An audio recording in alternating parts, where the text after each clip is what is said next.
Projection of a vector on a line. Welcome, everyone. Today, we are going to explore a very important concept in vector algebra, the projection of a vector on a line.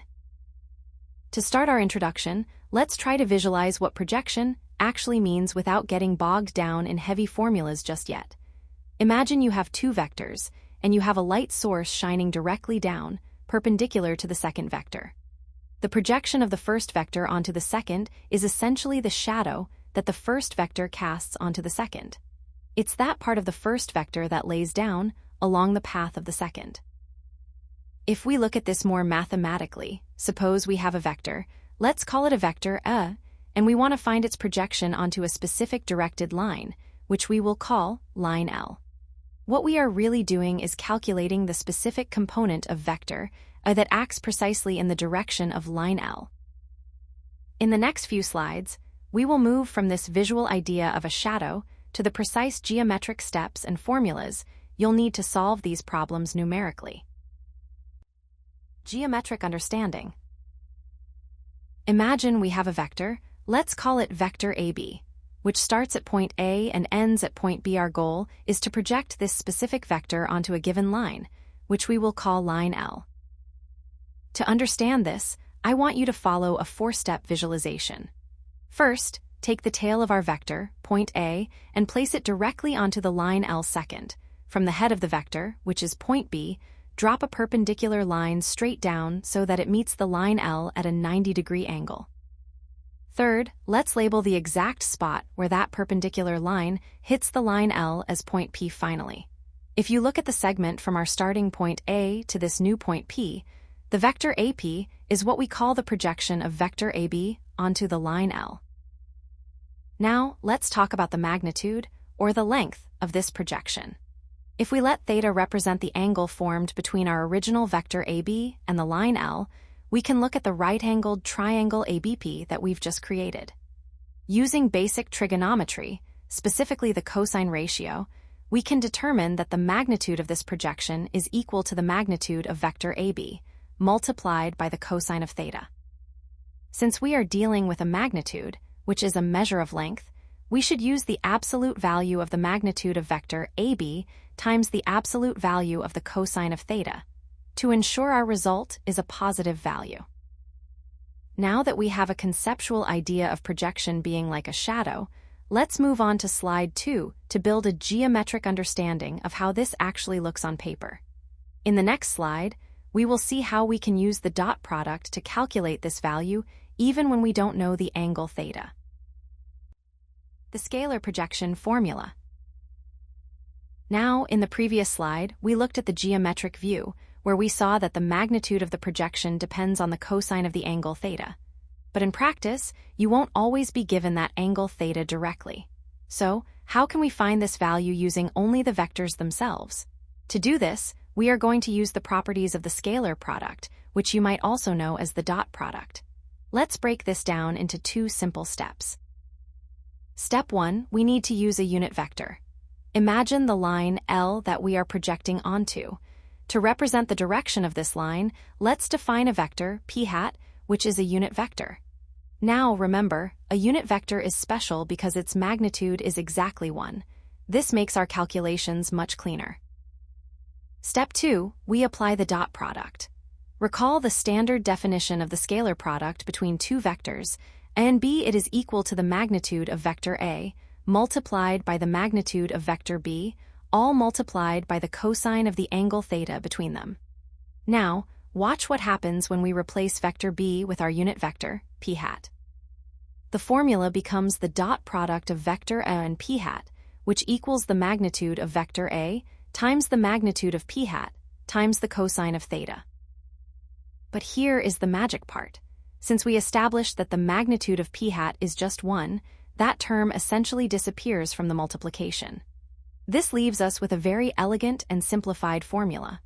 The projection of vector A onto the line L is simply the dot product of vector A and p hat, which is also equal to the magnitude of vector A, multiplied by the cosine of theta.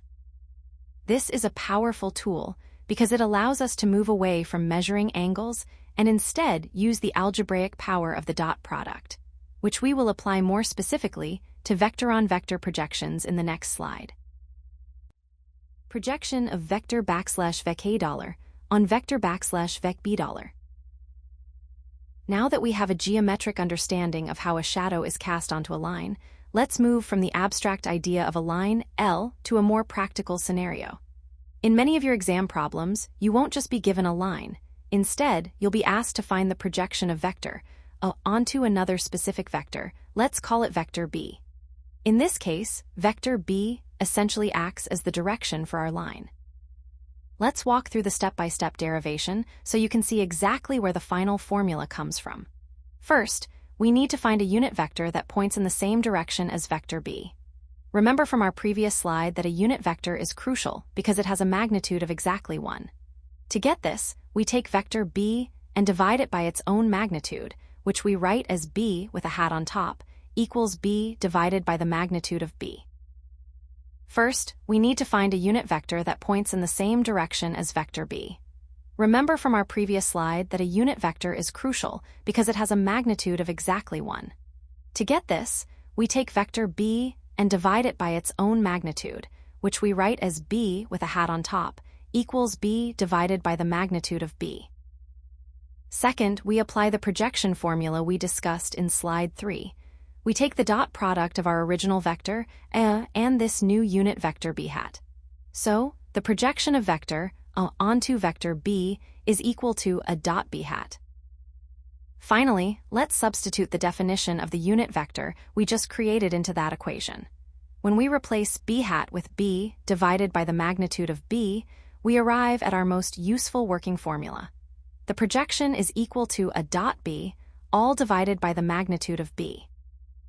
Keep this formula in mind, because in the next slide, I'll show you how this exact calculation is used to solve real-world physics problems involving work and force. Real-world example, work done in physics. Now that we have mastered the mathematical formulas for projection, let's step out of the abstract world of vectors and see how this actually applies to the real world. This brings us to a very important concept in physics, the calculation of work done. Think about this. In physics, work isn't just about applying force. It's about how much of that force actually contributes to moving an object. Only the component of the force that acts in the same direction as the displacement counts toward the work being done. Let me give you a scenario to help you visualize this. Imagine you are pulling a heavy crate across a flat floor. You are pulling on a rope with a force vector, let's call it F, at an upward angle to the ground. However, the crate itself is only moving horizontally along the floor, which we will represent with a displacement vector, let's call it D. Now, let's look at the calculation steps to see how our projection formula fits in. First, notice that your force, F, isn't entirely contributing to the movement. Because you are pulling at an angle, part of your effort is pulling the crate upwards, which doesn't help move it forward. To find the effective force, that is, the part of your pull that is actually moving the crate along the floor, we need to find the projection of the force vector, F, onto the displacement vector D. Using the formula we derived in the previous slides, the effective force is equal to F dot D, divided by the magnitude of D. Finally, we can calculate the total work done. We know that work is equal to the effective force multiplied by the distance traveled. If we take our expression for effective force, which is F dot D divided by the magnitude of D, and multiply it by the magnitude of D, something very elegant happens. The magnitude of D in the denominator and the magnitude of D in the numerator cancel each other out. This leaves us with a beautiful, simple result. Work done is simply equal to F dot D. So, as we will see in our next numerical example, the dot product itself is the key to finding the work done in such a scenario. Numerical example. Here is our problem. We need to find the projection of vector, which is 2i plus 3j plus 2k, onto vector b, which is I plus 2j plus 2k. Step 1, we need to calculate the dot product of vector A and vector b. To do this, we multiply the corresponding components and sum them up. So we take 2 times 1 plus 3 times 2 plus 2 times 2. This gives us 2 plus 6 plus 4, which results in a dot product of 12. Step 2, we need to find the magnitude of our base vector, which is vector b. We calculate this by taking the square root of the sum of its components squared. That is, the square root of 1 squared plus 2 squared plus 2 squared. This simplifies to the square root of 1 plus 4 plus 4, which is the square root of 9. As we know, the square root of 9 is 3. Step 3, finally, we apply the projection formula we derived earlier. We take our dot product from step 1, which is 12, and divide it by the magnitude of vector b that we found in step 2, which is 3. 12 divided by 3 gives us a final result of 4. Now that we have understood the theory and the derivation of the formula, let's put everything we've learned into practice with a concrete numerical example. To solve this, we will follow the 3-step process we discussed in the previous slides. So, the scalar projection of vector A onto vector b is simply 4. Notice how we used the magnitude of the vector we were projecting onto, not the magnitude of vector A. Keep this in mind as we look at our final takeaways in the next slide. Key takeaways. All right, we have covered the geometric visualization, the derivation using dot products, and even seen a practical application in physics. Now, let's pause and consolidate everything we have learned with these key takeaways. First, let's revisit the core concept. Remember, projection is essentially finding the scalar component of one vector acting in the direction of another. It's that shadow length we discussed at the beginning.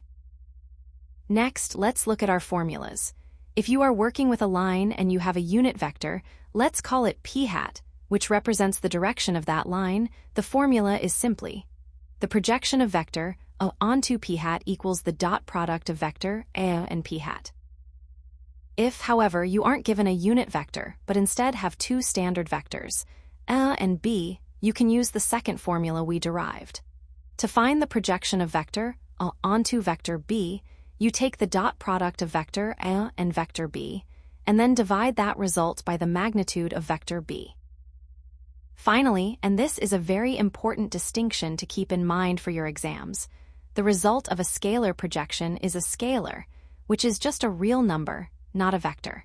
It represents a magnitude or a length. If you ever find yourself with a vector as an answer for a scalar projection, you'll know you've gone one step too far. Now, before we wrap up, I want to highlight a few common pitfalls that students often encounter in this topic. Common mistakes.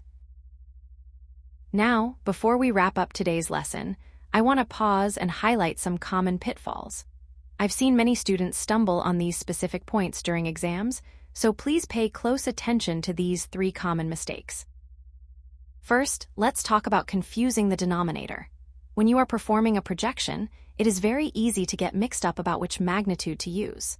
A frequent error is dividing by the magnitude of the vector being projected.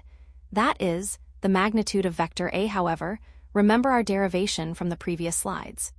You must always divide by the magnitude of the vector onto which the projection is falling. The magnitude of vector B, I like to call this the base vector. Always remember, you are projecting onto the base, so the base's magnitude belongs in the denominator. Second, watch out for forgetting the unit vector. It is tempting to simply calculate the dot product of vector A and vector B and stop right there. But as we saw in our numerical example, the dot product alone is not the projection. You must remember to divide that result by the magnitude of vector B. This step is crucial because it essentially scales the result to account for the direction of the line, effectively turning our calculation into a dot product with a unit vector. Finally, be very careful with your terminology, specifically the distinction between vector projection and scalar projection. If a question asks for the scalar projection, they are looking for a single real number, the magnitude we calculated using a dot product of vector A and the unit vector B, which is a dot product of A and B, all divided by the magnitude of B. However, if the question asks for the vector projection, they want a vector as an answer. In that case, you cannot stop at the scalar. You must take that scalar result and multiply it by the unit vector B to give the projection its proper direction. Keep these distinctions in mind, and you will avoid the most common traps in this topic.